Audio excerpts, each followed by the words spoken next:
देख रहे हैं आपका अपना चैनल कहानी मंगल। रात के सन्नाटे में जब हर आवाज़ थम जाती है, जब परछाइयाँ लंबी होकर आपके दरवाजे तक पहुंच जाती है, जब खिड़की पर दस्तक सुनाई देती है मगर बाहर कोई नहीं होता, तो समझ लेना आप पहुंच चुके हैं उस सफ़र पर जहां हर कदम आपको अंधेरे की ओर ले जाएगा। यहाँ मिलती हैं अधूरी आत्माएं, यहाँ मिलती है मौत के बाद भी भटकती रूहें, और यहाँ सुनी जाती हैं वो कहानियाँ जिन्हें सुनकर आपकी रूह कांप उठेगी। स्वागत है आपका कहानी मंगल में, जहाँ हर दास्तान सच भी हो सकती है और झूठ भी। इतना याद रखना, जब कहानी ख़त्म होगी तो भी उसके साए आपके आसपास मंडराते रहेंगे। रात चांदनी का हल्का उजाला, लेकिन बादलों के कारण चारों ओर काली छाएं। हवा में एक अजीब सी गंध थी, सिलन, गीली मिट्टी और सड़ांध की। पहाड़ों से घिरे उस छोटे से गांव में यह गंध अब आम हो चुकी थी, क्योंकि एक हफ्ते से लोग समझ नहीं पा रहे थे उनके साथ क्या हो रहा है। गांव के लोग डरे हुए थे। हर रात कोई ना कोई गायब हो जाता और सुबह मिलती उसकी निर्जीव लाश पर एक भी खून की बूंद नहीं, मानो किसी ने शरीर को पूरी तरह निचोड़ लिया हो। लोगों की आंखों में नींद गायब थी। हर दरवाज़ा बंद, हर खिड़की पर मोटे कपड़े टांग दिए गए और हर घर में वही डरावनी फुसफुसाहट, पिशाच लौट आया है। गांव के बीचों बीच रहने वाले बूढ़े पंडित रामलाल सबसे ज़्यादा सहमे हुए थे। उन्होंने पहले भी कहानियां सुनी थी, जब उनके दादा कहते थे कि 100 साल पहले इस धरती पर एक पिशाच को जिंदा गाड़ दिया गया था। उसका नाम कोई नहीं लेता था, क्योंकि कहा जाता था कि उसका नाम लेने भर से भी उसकी आत्मा जाग उठती है। गांव के बच्चे जब भी खेलते, उन्हें झाड़ियों में से कोई छाया झांकती हुई दिखती। महिलाएं रात में बर्तन धोते धोते अचानक ठंडी सांसें अपने पीछे महसूस करती, और आदमी खेतों से लौटते तो उन्हें लगता कि कोई बहुत तेज कदमों से उनका पीछा कर रहा है, मगर पीछे मुड़ने पर सिर्फ सन्नाटा। एक औरत जिसका नाम कमला था, उसने सबसे पहले उस पिशाच को देखा। रात को जब वह अपने बच्चों को सुला रही थी, खिड़की पर हल्की सी खटखटाहट हुई। उसने सोचा हवा होगी, लेकिन खिड़की के बाहर 2 लाल जलती हुई आंखें थी। वह आंखें धीरे धीरे ऊपर उठी। एक लंबी झुकी हुई असामान्य परछाई खिड़की से चिपक गई और गहरी गूंजती हुई आवाज आई, भूख लगी है, दरवाजा खोलो। कमला ने चीखना चाहा, लेकिन गले से आवाज ही नहीं निकली। बच्चे ने करवट बदली और रोने लगा। तभी वो परछाई खिड़की से हट गई। सुबह जब लोग इकट्ठे हुए तो खिड़की पर खून की लकीरें पाई गई। गांव के लोग समझ चुके थे, यह कोई साधारण आत्मा नहीं, यह कोई भूखा पिशाच है। लेकिन पंडित रामलाल ने बताया, यह साधारण पिशाच नहीं है, यह 100 साल से दफन है, भूख से पागल हो चुका है, जितना भूखा उतना ही ताकतवर। गांव में रात होते ही अजीब आवाजें सुनाई देती, कभी किसी के कदमों की आहट, कभी पेड़ों की डालियों का अस्वाभाविक हिलना, कभी फुसफुसाहट, खून खून चाहिए। बुजुर्ग बताते कि 100 साल पहले पास के राज्य का राजकुमार एक शापित साधु से भिड़ गया था।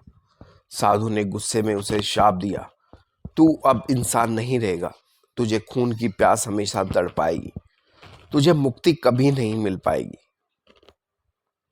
और उसी दिन से वह राजकुमार पिशाच बन गया। लोगों ने मिलकर उसे जिंदा गाड़ दिया। उसकी कब्र पर लोहे की जंजीरों और मंत्रों की मोहरें लगाई गई, लेकिन किसी ने लालच या अज्ञानता में उसकी कब्र खोदी और उसका शरीर मुक्त कर दिया। अब 100 साल की भूख उसे पागल बना चुकी थी। गांव की गायें एक एक कर मरने लगी। बच्चों की चीखें रात को सुनाई देने लगी। एक रात गांव का जवान राजू अपने खेत से लौट रहा था। उसने पीछे किसी को चलते हुए सुना। जब उसने मशाल उठाकर देखा तो पेड़ की टहनी पर उल्टा लटका हुआ वही पिशाच उसे घूर रहा था। उसकी जीभ लंबी, आंखें लाल और चेहरा खून से सना था। राजू ने भागने की कोशिश की, लेकिन जमीन पर उसकी परछाई उसी जगह जम गई। अचानक पिशाच नीचे कूदा और हवा में विलीन हो गया। राजू अगले दिन खेत में मरा हुआ मिला, चेहरा पीला, शरीर सूखा हुआ। पंडित रामलाल ने खोजबीन की तो पता चला कि पिशाच एक पुरानी गुफा में छिपा है। वहां हड्डियों का ढेर पड़ा है, गाय, भेड़, इंसान सबकी, और गुफा से अजीब सी सड़ांध आती है। पंडित ने कहा, उसे रोकने का सिर्फ एक तरीका है, उसके शापित हड्डियों को आग में जलाना होगा। लेकिन गुफा तक पहुंचना मौत को दावत देने जैसा है। गांव के 3 बहादुर युवक सुरेश, मोहन और देवराज आगे आए। वह मंत्रों का उच्चारण करने लगे और मंत्रों से भरे एक ताबीज और मशाल लेकर गुफा में आए। अंदर अंधेरा इतना गहरा था कि मशाल की रोशनी भी थरथरा रही थी। अचानक हवा में ठंडक फैल गई। एक एक कर उनकी सांसें तेज होने लगी। तभी गुफा की दीवारों से अजीब सी आवाजें आई। क्यों आए हो मेरे पास? मुझे भूख लगी है। दीवार पर लंबी परछाई हिलने लगी। लाल आंखें अंधेरे में चमकी और फिर पिशाच प्रकट हुए। पिशाच की ऊंचाई इंसान से दुगनी थी। उसके नाखून खंजर जैसे, उसकी सांसें सड़ी हुई लाश जैसी। वह धीरे धीरे उनकी ओर बढ़ा। युवक ने मंत्र पढ़ना शुरू किया। गुफा कांपने लगी। मशाल की लौ अचानक हरी हो गई। पिशाच ने दहाड़ लगाई और सुरेश को पकड़ लिया। उसकी चीख गुफा में गूंज उठी। बाकी दोनों ने मंत्र उच्चारण और तेज किया। उन्होंने पिशाच की हड्डियों पर तेल डालकर आग लगा दी। पिशाच तड़पने लगा। उसकी चीख इतनी भयानक थी कि बाहर जंगल में बैठे कोए एक साथ उड़ गए। नहीं, मुझे मत जलाओ, मेरी भूख कभी खत्म नहीं होगी। उसका शरीर राख में बदल गया। गुफा शांत हो गई। मगर गांव लौटकर लोग खुश हुए कि आतंक खत्म हो गया। लेकिन अगले ही दिन नदी किनारे एक लाश मिली, सूखी हुई, खून से खाली, और मिट्टी पर खून से लिखा था, भूख कभी खत्म नहीं होती। एक सवाल छोड़कर, क्या सचमुच वह खत्म हुआ या उसकी भूख अभी भी जिंदा है?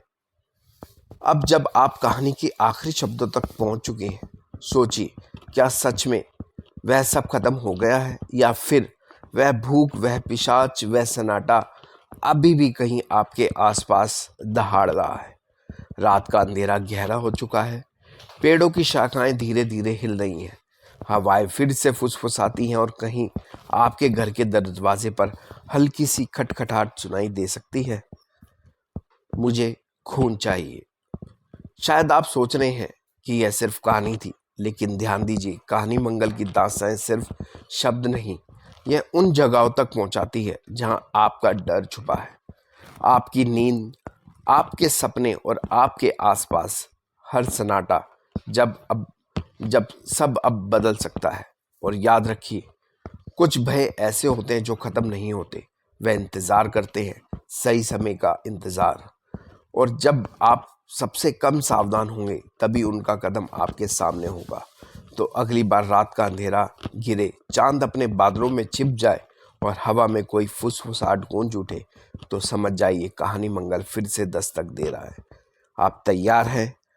यह डर अब भी आपके पीछे पीछे चल रहा है और कभी नहीं रुकेगा।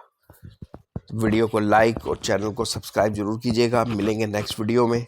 तब तक आप अपना और अपने परिवार का ध्यान रखिए और एक बार जरूर प्यार से बोलिए, हर हर महादेव, जय महाकाल।